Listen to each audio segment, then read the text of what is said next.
Trade यूनियनों और संयुक्त किसान मोर्चा जिला इकाइयों से संयुक्त रूप से 9 जुलाई को बीदर में आम हड़ताल करने का निर्णय लिया गया है। बीएसएस के हलीकेड़ के मजदूर, बागर हुकुम के किसान और मजदूर, आंगनवाड़ी, बीसी, यूता, आशा कार्यकर्ता दोपहर 12 बजे डॉक्टर BR अम्बेडकर सर्कल पर शामिल हो। यह निर्णय आज शहर के स्टार लॉज हॉल में आयोजित संयुक्त संगठन बैठक में लिया गया। इस बैठक में JCTU के संयोजक बाबूराव होना, संयुक्त किसान मोर्चा की संयोजक Nazir Ahmad, building trade union AITCU के अध्यक्ष MD शफायत अली, आंगनवाड़ी कार्यकर्ता एवं सहायिका संघ की अध्यक्ष चंद्रकला कामठनकर, भारतीय महिला महासंघ की अध्यक्ष शीला सागर, RP राजा, महेश नादगौड़ा, BSK हलिकेड़ के सेवानिवृत्त कर्मचारी सिद्धरमप्पा आदि उपस्थित है। कैमरामैन महेश का कवरेज।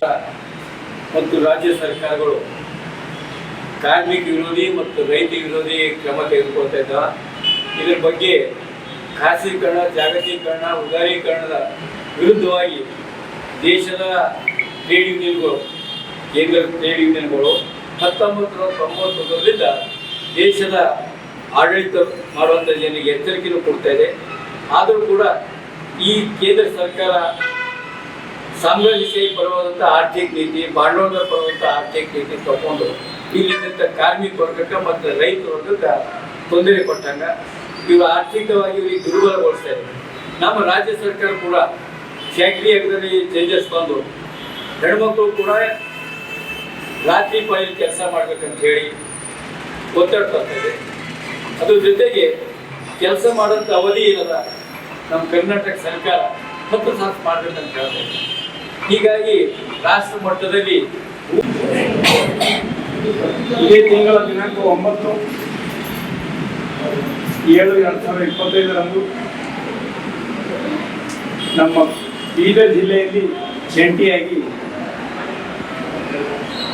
ಹೋರಾಟಕ್ಕೆ ಇಟ್ಟುಕೊಂಡಿದ್ದೆವು, ನಿರ್ಧಾರ ಮಾಡಿದ್ದು।